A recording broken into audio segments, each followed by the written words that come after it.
Hello जी, अस्सलाम वालेकुम। कैसे हैं आप सब? उम्मीद करती हूँ सब ठीक होंगे, खैर आफियत से होंगे। मैं भी एकदम ठीक हूँ।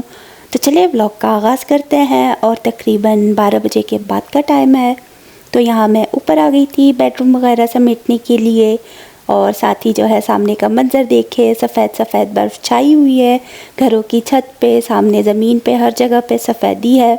रोड वगैरह थोड़ी बहुत क्लियर हो चुकी हैं। और सामने वाले नेबर जो हैं उनके घर की छत पे इतने प्यारे प्यारे कबूतर बैठे हुए थे और वो उड़ रहे थे इधर से उधर, तो अच्छा लग रहा था उनको देखते हुए। और काफ़ी ज़्यादा कबूतर बैठे हुए थे।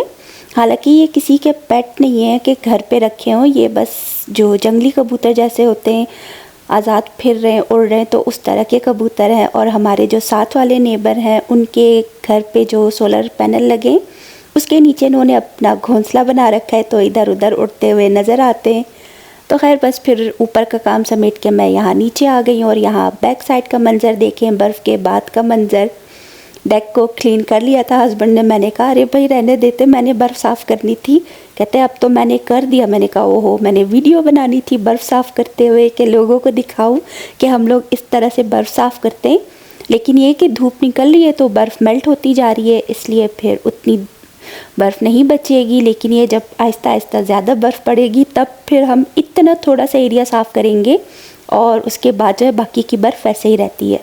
तो चलिए आज आपके साथ एक बहुत ही मज़ेदार और सिंपल सी डिश शेयर करती हूँ। रेसिपी है, ये बहुत ही मज़े की बनती है।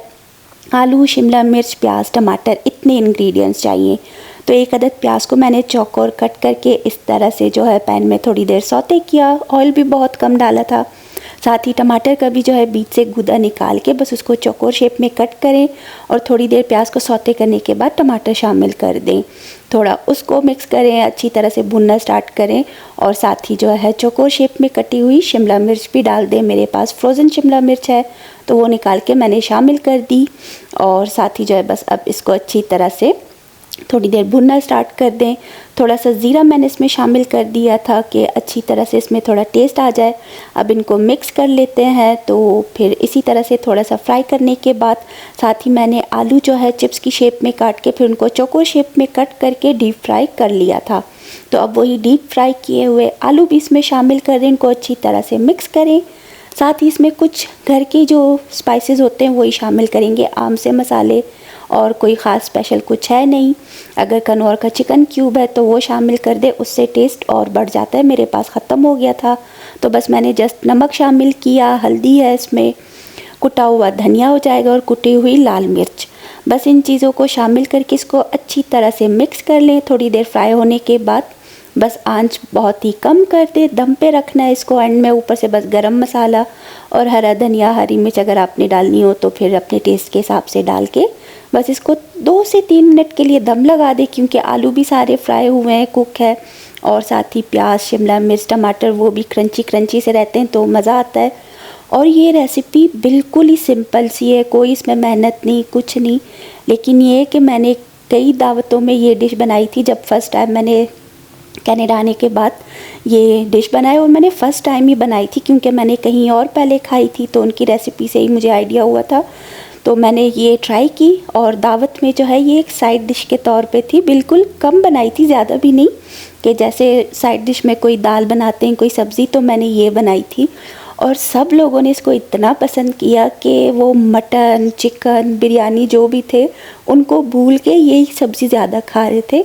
तो सबको ये बेहद पसंद आई। नेक्स्ट टाइम जब फिर से दावत थी तो सब पूछ रहे थे आज वो डिश बनाई है। मैंने कहा जी जी बनाई है, क्योंकि दूसरी फैमिली को दावत पे बुलाया था, उनको भी पसंद आया। तो इस तरह से ये रेसिपी सबकी फेवरेट है और हमेशा मेरी दावतों में बनती है, तो आप भी ज़रूर ट्राई कीजिएगा। तो खैर बस फिर वो दिन तो ऐसे ही गुजर गया और अब है रात का टाइम और गुड नाइट है आपसे फ़िलहाल के लिए। फिर अगली सुबह आपसे मुलाकात होती है। अभी मैं सोने लगी थी और बाहर बर्फ़ तो मेल्ट हो रही है, जितनी थोड़ी बहुत रह गई थी तो वो जम चुकी है। और गाड़ियों की छतों के ऊपर, विंडस्क्रीन के ऊपर तो बर्फ़ जमी जमी है। तो बिल्कुल ही खामोशी, सन्नाटा सा। दिन के टाइम भी उतना शोर शराबा नहीं होता, सिर्फ समर टाइम में लोग इधर उधर नज़र आते हैं या फिर वीकेंड्स पे जो लोग बैकयार्ड में अपने बारबेक्यू करते हैं। वरना नॉर्मली हमेशा ऐसे ही समर टाइम में भी खामोशी और सन्नाटा रहता है। हमारा एरिया बहुत पुरसुकून है।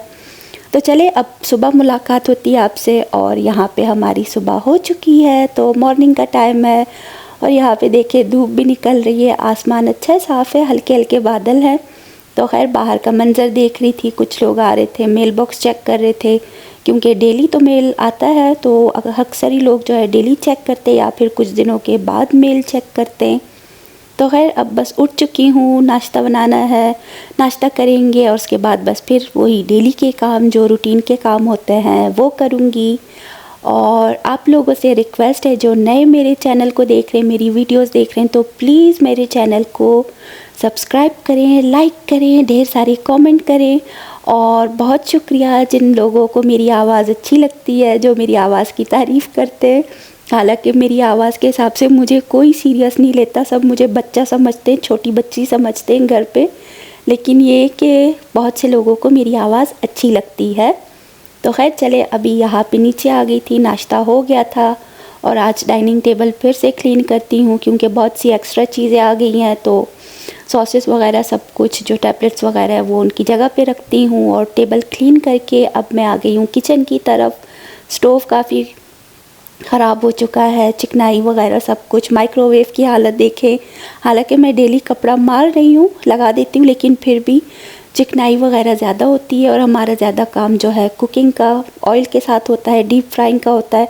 और इनके स्टोव इस तरह है कि बस उससे जो है सारा ऑयल वगैरह तो ऊपर चला जाता है कैबिनेट की तरफ, माइक्रोवेव पर। तो अब क्लीनिंग स्टार्ट करते हैं। सबसे पहले तो मैंने स्टोव को थोड़ा गीला कर लिया स्पंज से, और अब उसके ऊपर डिश वॉश लिक्विड और साथ ही विम का लिक्विड जो है वो डाल के थोड़ी देर रख दूँगी कि इससे अच्छी तरह से स्टोव क्लीन हो जाए। पहले तो माइक्रोवेव की क्लीनिंग स्टार्ट की, माइक्रोवेव अंदर से बाहर से सब अच्छी तरह से क्लीन कर लिया, सर्फ वाला कपड़ा अच्छी तरह से लगा के हर जगह से क्लीनिंग कर ली। कैबिनेट की भी सारी चिकनाई जो है अच्छी तरह से क्लीन कर ली थी, और उसके बाद फिर गीला कपड़े से जो है 2-3 बार लगा के फिर मैंने ड्राई कपड़े से अब क्लीन कर लिया, तो सब जगह अच्छे से क्लीन हो चुकी है। हैंडल्स भी मैंने सही क्लीन कर लिए थे कि चिकनाई वगैरह कुछ ना रहे। तो अब चले स्टोव की क्लीनिंग स्टार्ट करते हैं। थोड़ी देर के लिए इस पर ये लिक्विड रह चुका था, अब इसको फैला के फिर उसके बाद मैं अच्छी तरह से जो मेटल वाला स्पंज है उसके साथ मैं इसकी अच्छी तरह से क्लीनिंग कर लूँगी। और ये स्टोव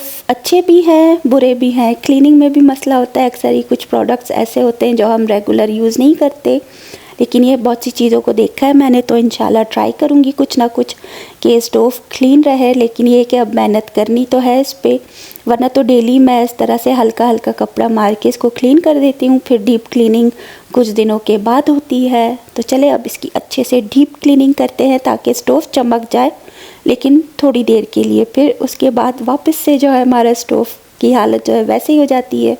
रोटियां बनाती हूँ तो सारा आटा जो है फैल जाता है, खुश्क आटा जो होता है, फिर फ्राइंग का काम, कुकिंग का काम, तो इधर से उधर चीज़ें गिरती रहती हैं, तो स्टोव वापस से मैला हो जाता है। तो खैर अब यहाँ पे गीला कपड़ा मैं 2-3 बार अच्छी तरह से इस पे लगा दूँगी, वॉश करके फिर से दोबारा लगाती हूँ, तो सारा सर्फ वगैरह लिक्विड वगैरह साफ़ हो जाएगा। फिर उसके बाद जो है सिर्फ ड्राई कपड़ा लगा के हर चीज़ चमका के स्टोव में सेट कर लूँगी, और बस फिर उसके बाद बाकी के काम दिखाती हूँ, आपके साथ शेयर करती हूँ। यहाँ पे अब ड्राई कपड़ा ले लिया है, बैक स्प्लैश भी मैंने अच्छी तरह से सर्फ के साथ फिर गीले कपड़े के साथ साफ़ कर लिया, और उसके बाद बस फिर ड्राई कपड़े के साथ सारी जगह ड्राई कर ली थी। और ये देखिए अब मेरा स्टोव माइक्रोवेव कितना शाइनी हो गया, चमक रहा है, मेरी शक्ल तक नज़र आ रही है, इनमें हर चीज़ नज़र आ रही है। तो खैर यहाँ पे टाइम भी देख ले अच्छा खासा वो हो रहा है, क्योंकि अभी टाइम हमारा थोड़ा चेंज हो गया, तो हम जल्दी भी उठ जाते हैं, और अभी 11:30 का टाइम है और मेरा स्टोव वगैरह सब क्लीन हो चुका है। और साथ ही बस अब फिर से ऊपर आ गई, और आज मौका था, बेटा जल्दी उठ गया, उसको नाश्ता बना के दिया, तो मैंने सोचा कि चलो वैक्यूम करती हूँ बेडरूम्स की, क्योंकि बेटे का बेडरूम तो मैंने वैक्यूम कर लिया था, और ये 2 बेडरूम रह गए थे, तो वैक्यूम की आवाज़ ज़्यादा होती है, इसलिए मैं नहीं करती उसके टाइम जब वो सोया होता है। तो यहाँ पे मैंने जो है डस्टिंग क्लीनिंग सब स्टार्ट कर दी, बेडशीट्स वगैरह अच्छी तरह से झाड़ के सब कुछ सेट करके मैं वैक्यूम कर रही हूँ। साथ ही अपना बेडरूम भी अच्छे से वैक्यूम करके डस्टिंग वगैरह सब क्लीनिंग करके फिर मैं बेडशीट भी चेंज कर दूँगी। ये वाला रूम हम रेगुलर यूज़ नहीं करते, हस्बैंड जस्ट नमाज़ पढ़ने के लिए यूज़ करते हैं, तो वो बेड जो है उसकी बेडशीट मैं चेंज नहीं करती, क्योंकि वो क्लीन ही रहती है। हाँ, जब कभी कोई गेस्ट आने हो कुछ हो तब मैं जो है उसकी दूसरी बेडशीट डालती हूँ। और यहाँ बाहर पीछे का मंज़र देखिए, बैकयार्ड में भी बर्फ़ नज़र आ रही है, लोगों के घरों पे भी बर्फ़ है थोड़ी थोड़ी। और साथ ही मेरी क्लीनिंग सब डन हो चुकी है, वैक्यूम अच्छे से हो चुका है, बाथरूम भी अच्छे से वैक्यूम कर लिया, मिरर वगैरह सब कुछ क्लीन कर लिया अच्छी तरह से। और यहाँ हस्बैंड बैठे थे तो वो रूम मैं शेयर नहीं कर रही, नहीं दिखा रही। और ये देखिए बेडशीट चेंज हो गई है, अच्छा रोशन दिन है और मेरी क्लीनिंग भी डन हो गई। और साथ ही आज मैं बना रही थी खड़ी चने की दाल और साथ राइस बनाने हैं, तो राइस मैं इंस्टेंट पॉट में बना लूँगी। चने की दाल बॉईल करके उसको मैंने गला लिया था, तो अब मसाला बना के उसको सेट करना है। और यहाँ पे आधे बर्तन धुल चुके हैं, आधे बर्तन अभी रहते हैं, तो वो भी वॉश करके सिंक में अच्छी तरह से क्लीन कर लूँगी। तो खैर बस फिर ये सारे काम करते हैं। हमारे छोटे छोटे मिनी प्लांट देख लें, सब ग्रो हो रहे हैं माशाल्लाह से, तो अच्छा लग रहा है इनको देख के। और अब यहाँ देख ले मेरे राइस तैयार हो चुके हैं इंस्टेंट पॉट में, साथ ही चने की दाल भी बन चुकी है अच्छी तरह से। और टाइम हो रहा है 4 बजे का और मेरा सारा काम डन हो चुका है। तो बस फिर इसी छोटे से व्लॉग के साथ मैं आप सबसे इजाज़त लेती हूँ, मिलती हूँ अगले व्लॉग में। फ़िलहाल के लिए मुझे इजाज़त दीजिएगा, अल्लाह हाफिज़।